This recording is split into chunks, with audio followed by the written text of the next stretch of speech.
Are you ready to change your habits, sculpt your destiny, and light up your path to greatness? Welcome to the epicenter of transformation. This is Mick Unplugged. We'll help you identify your because, so you can create a routine that's not just productive, but powerful.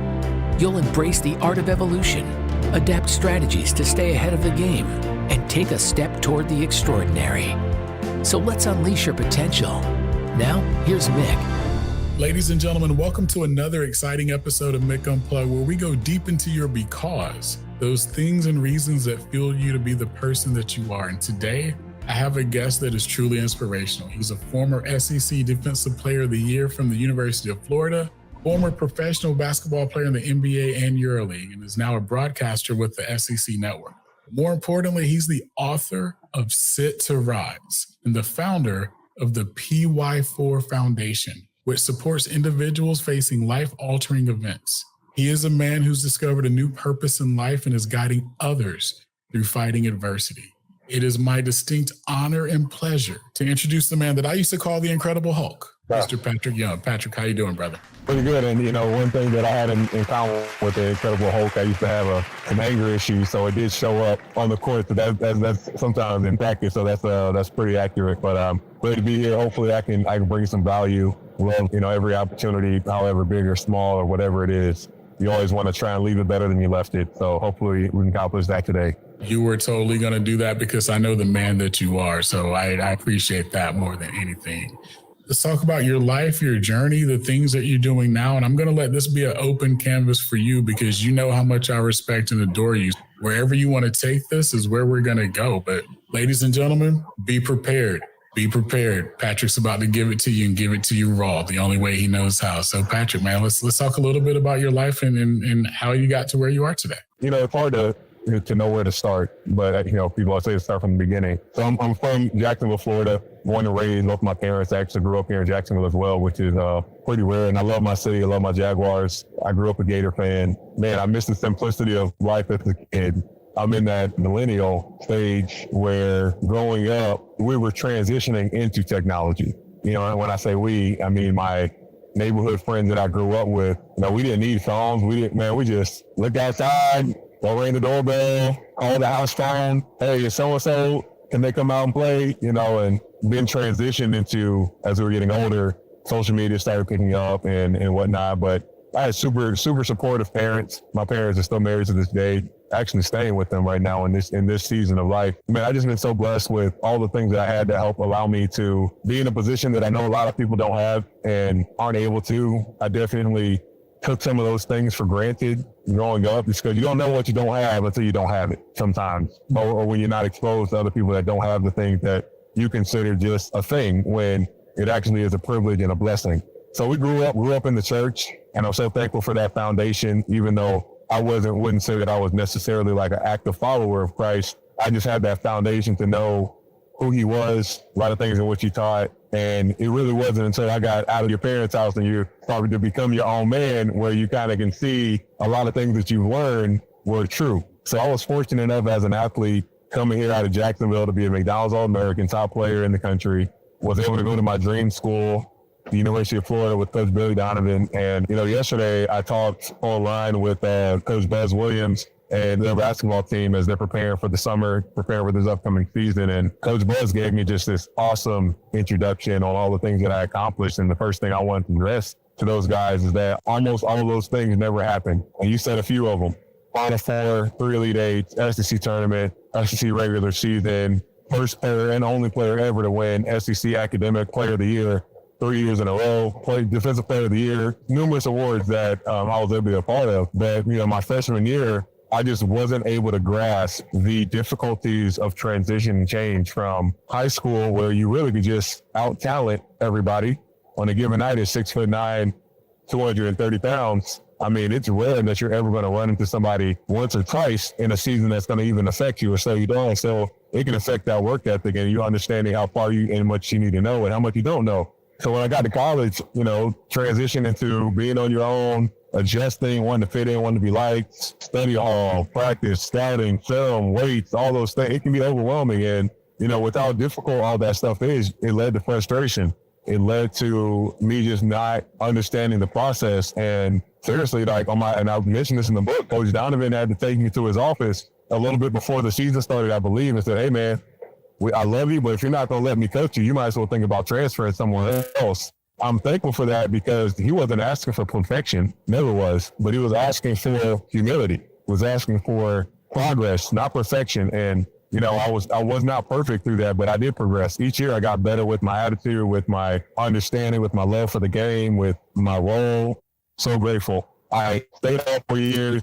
I didn't end up getting drafted, but I was blessed enough to get an opportunity with the New Orleans Pelicans and play with them. It was a quick stint. I was there with Monty Williams, a man that I really do look up to and admire, Anthony Davis, Jimmer Fredette, Tyreek Evans, Drew Holiday, just a whole group of guys that were such great basketball players. I ended up getting cut, and I ended up going overseas. And that was a tough decision to make. Do I stay in America and try and go the G League route, where I can be a lot more readily available to an NBA team if they want to sign me? You make peanuts. You know, when I say peanuts, I mean you're lucky if you make $20,000 on the year and you're living in really tough cities, or go overseas, make some real money, and then you can come back and, if quote unquote, struggle later with some money in your pocket. So I went to Turkey, my first spot. And, you know, one thing that I just love about my first season over in Turkey, my love for the game came back. It was tough. You know, you go from being a key component to a Final Four team to the 15th guy on an NBA team, not playing, barely practicing, barely getting reps in, trying to stay ready. And then I go overseas and I became that guy again.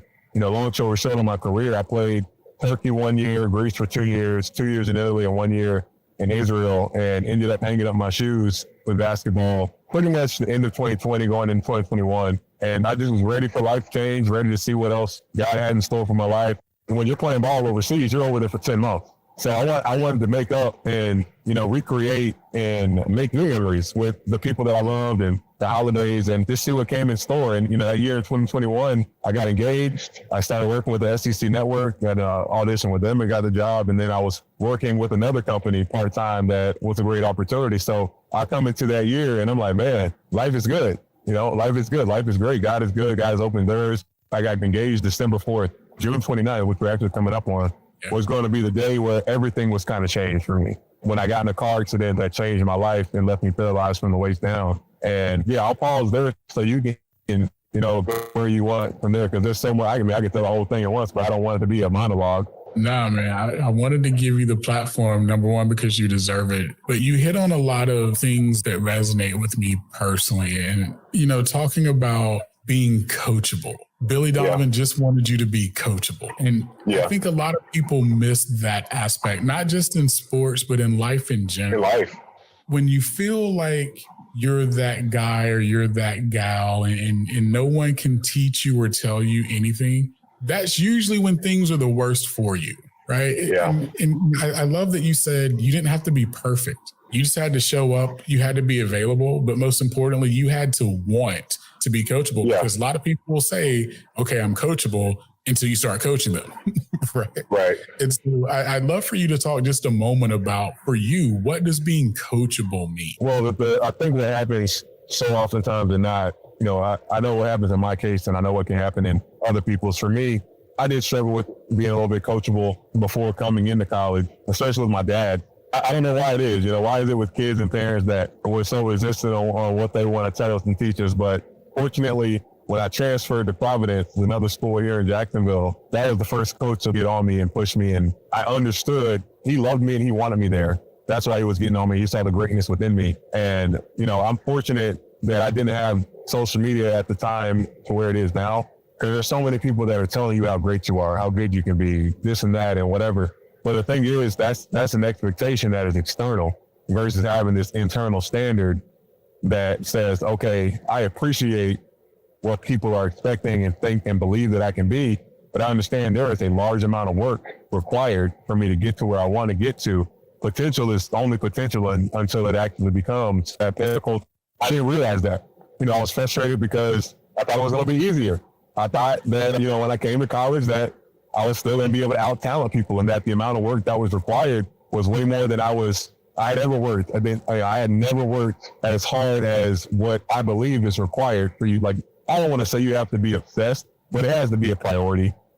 it has to be, there's this book that I haven't read it yet, but I want to. It's the Cost of These Dreams. And it just has so many stories of athletes like Jordan, all that they sacrificed in order to get to where they wanted to get to, because that's what it requires. It requires sacrifice. There's a cost that is due every single day. And there's not only that, but, my AAU coach, he's been coaching, well over 30 years. He and I were catching up and talking about 3 different generations of how he's had to change his coaching. 30 years ago, 35 years ago, he could really get on guys, and sometimes you grab them by their jersey, knock them inside the head, and eventually it was like, okay, that might be a little too much, right? Child abuse, etc. Like, we look at that now as it's wrong. You shouldn't have to hit somebody as an almost adult in order for them to get something. But I get it. I get the frustration that coaches can go through sometimes. Then you go, you can't hit players, the next generation, my generation, but you can cuss them out. You can cuss them out from A to Z. Right. And sometimes your feelings might get hurt for sure, but you bounce back. You can understand that it's about the message, not the tone. And he says now, in this current generation, you can barely say anything.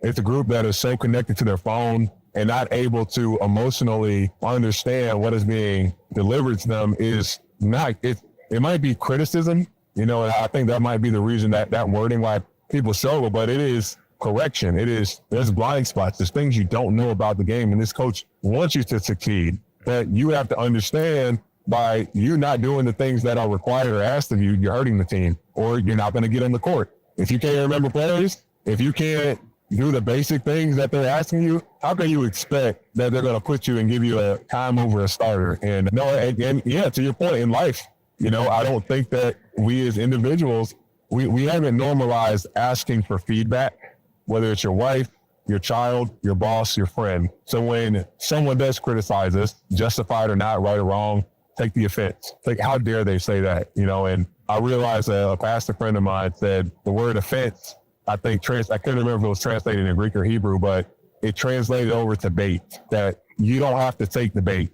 Yes, someone can say something offensive, but you don't have to pick it up and be offended and carry that thing around with you. And that's kind of where I've been trying to put myself in that space moving forward. It was so easy for me to get offended before I started growing up and understanding that coaching and correction is coming from a loving place from the people in my life. So, that's a great question. That's awesome. And I love your response to that. And then I want to talk not necessarily about the accident, but how you've transformed your life since, because let's be as honest and transparent as we can, right? Like, yeah, for sure. It's very unfathomable, right? Like, you've gone through things that people can't imagine unless you've been there. And I never want to minimize that at all. So the transformation of you, what has that been like? I think it's important at least to touch on, the car. I had the car accident. It was June 29th. I had to get life flight again to South Dakota. No one died. It was just me. I had an 8.5-hour surgery on my back for the doctor put in 2 rods, 12 screws, and they told your chance of walking again, it's slim, not impossible, but it's slim. And then going on to rehab and face the identity crisis that anybody would go through. I told the men yesterday that, hey, if you would have asked me before the accident how I would have defined manhood, I wouldn't have said about how much weight you can lift and just kind of how the world defines a man, things, success, provider, not provider of protection, not provider of love or support. I would have said, yeah, I agree with that. But it wasn't until truly it was stripped away, a lot of things that I attached myself to, where I had to say, all right, well, God said, all right, who are you now? Basketball's going. You're not standing, towering at your height that you've been your whole life, 6'9". You can't dunk, you can't lift weights, you can't squat, and you can't run, you can't. Who do you believe you are now? You can't dance with your wife. You can't, mess around and wrestle with your daughter and play with her and the stuff that I would have loved to do with my daughter. And it is so easy to focus on the things you can't do and to become bitter about it. But for me, I felt many of things that I owed it to my family, to my wife, to my dog, squeeze out and discover and find who Patric Young really is. And then also with God, I said, you know what? In James 1:2-3, it says to consider a pure joy of faith with trials of various, know that the enduring in your faith creates perseverance. And when that perseverance completes, you will become completely lacking in nothing. And I said, you know what? It's inevitable. It's the verse that I was going to face something in life. We all are. And God said, this is an opportunity for pure joy. So I'm going to put that to the test. If you said joy is found, but for people that might not be religious, listen to how many things have you gone through in your life that you didn't want to, that were uncomfortable, that challenged you? Doesn't have to be anywhere close to as big as what I've gone through and still going through. You endured it, you got through it, whatever, and you're like, dang, I'm kind of glad that happened, or that thing helped me become more patient. That thing helped me change my perspective. And just in this short time, coming up on 2 years, of course I battle with why this isn't fair. But when you are able to see the goodness that comes from it and how it affects other people's lives, like, look, it's not about perfection again in this, but I progress. Sometimes I know the littlest thing of just showing up.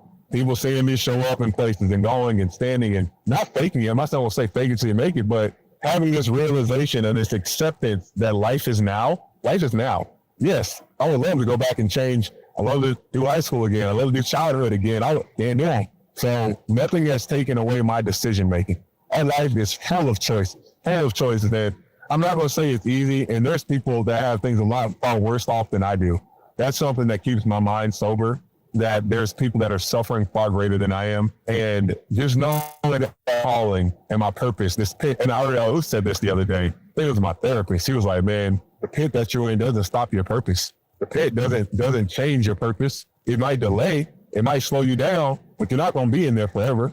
Joseph was in the pit for a while, and you would have thought he was going to be done for. But his purpose and the calling and the vision that he had, and I have a vision that I'm going to squeeze out every ounce of potential and chase after. First off, like, this has made me a person, the man, and what I'm going through that I wish I always would have been. Because I think a lot of people like me and athletes that have been exposed to this kind of narcissistic idolization. You're the athlete, you're the star, you get free passes just because of this and that. It makes you believe that you're better than you are, and you're more important than you actually are. And I mean, it's just filling up your bucket of pride. And a lot of athletes, myself included, I'll get to that one day. When I stop sleeping around. I'll stop doing this or that one day. And when is that one day? When is that one day? Because tomorrow isn't guaranteed. And, this situation that I'm in forced me to be bitter and mad, angry, and nobody would fault me for that. Nobody would fault me for being the opposite space that I'm in now. And I said, you know what? No, I am going to maximize this and use what I've been given to become the man that I know I've been called to be. And there's still areas, where we all need to improve. I know, we all know it. That just the exponential growth on a personal level I've had has been insane. It's been amazing. I love that, man. And, following you and seeing a lot of the things that you're doing on social, and then, whatever I can see out on these internets out here about you. One of the things that I truly love, and you don't necessarily say it in these words, but it's something that one of my accountability partners, Carl Esther Crumpler, talks about all the time. It's people talk about being happy, but what about joy and fulfillment? Right? Yeah. When you live your day, are you really getting joy and fulfillment out of it? Because to me, that's what matters the most. And every time I hear you talk, every time I see a post, I say, Patric is making sure that before he puts head on pillow, he is fulfilling his mission of the day. Am I on point with that? I think you're on point. Not perfectly at the end, but yeah, you're dead on with that happiness versus joy. Chasing happy is something I don't do. There's moments. I think we know as individuals what things we can do that'll fill our tank up, hanging around with other people, quiet time, watching sports, whatever that may be. But those things are all circumstantial. Those things are all, I have to do something in order to get to that thing. And, for me, one thing is like, I'm currently in a season where I'm not fully independent as I was before, not yet. So I still have to get, let's say on average, 2 to 4 hours of care at home, morning and night. And that doesn't make me happy at all. Not even a little bit. Just having to kind of be prisoner, it can feel that way to the circumstance. But I said, you know what? When you can change your perspective, and I think, gosh, if my mom wasn't a nurse, my dad's not a nurse, he's stepping up into this. We have fantastic insurance. Like, this is not, I'm able to just change my mind to a place of gratitude. And I won't say it's like the ultimate level of joy, but there's joy in like, you know what? Things would be worse. I'm taken care of. Like, I'm not in the hospital. I'm able to still do things. There's joy in that for me. With joy, going back to that scripture, it's an opportunity for joy. So it's a changing of your mind and saying, man, this sucks, but God says there's an opportunity here. I think it's important to allow ourselves to acknowledge and have the self-awareness of where we are emotionally. If we're sad, if we're angry, we can go from that point, that starting destination, to get to where we want to get to. And yeah, there's annoyance for me. There's sadness. There's this anxiety of, I'm missing out. And I say, you know what? My parents are caring for me. And someone shared this with me. On average, once your kids leave the house at 18, on average, for the rest of their lives and your life, you spend 2 years total with them, accumulated. And I'm getting this period in my life right now where when I got out of the hospital October 4th, I've been with my parents since then. And as long as as an adult, obviously I've been with them. And I'm like, you know what? Instead of having this mindset, oh, I can't wait to get out of my parents' house, then I'm going to do this. Let me enjoy it. Being able to kind of slow down, simplify has been so fruitful. Man, it's been so fruitful. I can't even put enough justice to that. That's awesome, my brother. So let's talk about the PY4 Foundation, man. Like, what are you doing with the foundation? What's the purpose? And then more importantly, I want to know, how can the listeners and the viewers and myself, how can we support and be a part of this foundation with you? So taking a step back, like, I think from the outside looking in, people might think, oh, Patric Young just started. It was one of those things for me. One day I wanted to write a book. One day I wanted to start a foundation. One day, I didn't know what the message was going to be. I didn't know what any of the things were going to be. And I was kind of just like, it'll come to me one day. And, I didn't want to say thank you for the accident for me to be able to have the clarity, but thank you for the accident giving me clarity to a space, as you said when you started this podcast, that it's a space that you don't know unless you're in it. I knew nothing about spinal cord injuries. They're saying this, nothing before my accident and how it affects people. The person, their family, their kids, their job, and all. And I was like, you know what? There's got to be a way to help as many people that are going through this, that don't have the support that I do. And we can raise money to meet some needs. We just recently, I gave $25,000 for the purchase of a vehicle to a hospital here that needed a new vehicle. They run off of grants, but a vehicle was like, it wasn't anywhere high on the totem pole because there's so many other things that they need to do to care for the patient. And there's a vehicle that's going to hopefully for the next 15 years help each year 200 to 300 people learn how to drive again that have had an injury. So people might wonder, how do I drive? This right here is my hand control. When I push it forward, it brakes. And when I turn this knob down, that's how I accelerate. You can see I have a lift in the back of my truck that brings my wheelchair to me. Wow. Isn't that a blessing? It allows me to drive my truck and have the freedom. And I'm like, I want other people to have the opportunity to experience something like this, But I guess, with support to the foundation, certain things that you can do in your personal life. When you see people in a wheelchair in general, I think it doesn't take much to be kind and see that person and acknowledge them in the same way that you would with anybody else. Because I just know the struggles that a lot of people have in a wheelchair when it comes to self-esteem and self-confidence and feeling invisible, feeling like they're overlooked. And that's something, again, that's something free. I'm not asking anybody for money, but just awareness and intentionality there. With this month, coming up on June 29th, it'll be the 2-year anniversary of my car accident that we just are trying to raise $10,000. I came up with the idea of it like the last week of May to just offer my speaking services and whatever else anybody may want for free, just a donation of any amount to the foundation to hit that number. And we're almost there. 3 days away. And shoot, golf tournaments in September. If anyone wants to fly into Jacksonville and be a part of the golf tournament, we got 3rd year doing it and super excited. But, there's so much to the story. And I hope that anyone that can listen to this gets a chance to read my book. I go into a lot more depth and a lot of things I've learned and experience I've had that I think will affect and touch your life. Absolutely. So a couple of things and I'll get you out of here. So where can people follow you and find you on these internets? The first one is easy. It's my name on Instagram and on Twitter and my social media and my website. So my name is Patric Young without the letter K. So PATRICYOUNG and the letter 4 at the end. For the website, there's no 4. And for the foundation, it's just PY4foundation.com. So, I'm pretty active on there, so it's not hard to find me. I try to do as much as I can for every post that I make, for everything that I do on there, for it to be something positive and uplifting. And anybody that wants to reach out, whether it's just to talk about this, they have questions about things you're dealing with, nobody is too small for me at all to call or talk to or anything. I don't believe in that. So reach out in any way possible that you may want to do that. Absolutely. I'm going to put links to all of your platforms in the show notes and comment section of this for the viewers. I'm also going to put a link to the book. I need everybody to go get the book. Like, as a matter of fact, I am going to buy copies myself and make available for people as well, too, because I can mail you some signed ones. You just let me know. We will do that for some. That's even easier. Unplugged listeners, you're going to get a signed copy of Patric's book. And I don't want you to give them to me, Patric. I want to buy and support the foundation as well, too. Thank you. And then also, Patric, you do public speaking as well with, what is it? It's Players to Good. Yeah, Players for Good. Yeah. I just started working with Rose, and she's been awesome just trying to get my name out there and story out there. What I love so much about the foundation, about her organization, it's not just people coming up there and speaking just to speak. The clientele she has are really trying to make a difference in this world and impact people's lives. And, I'm honored to be a part of her team and her opening up some opportunities and working on my behalf. So it's just been really cool working with her. And, anybody that wants to, as a company or something that needs someone to speak virtual, in person, it really doesn't matter.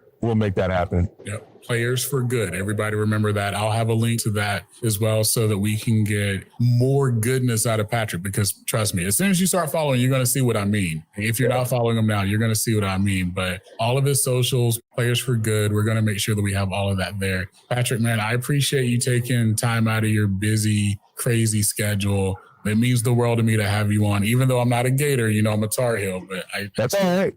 I support the good. And you're fortunately, we never played y'all when I was there. We never played Duke or North Carolina. For some reason, I think y'all was scared. So no, y'all would have beat the heck out of Duke. Y'all would have had problems with us though. Y'all now, anyway, for all the listeners, remember, your because is your superpower.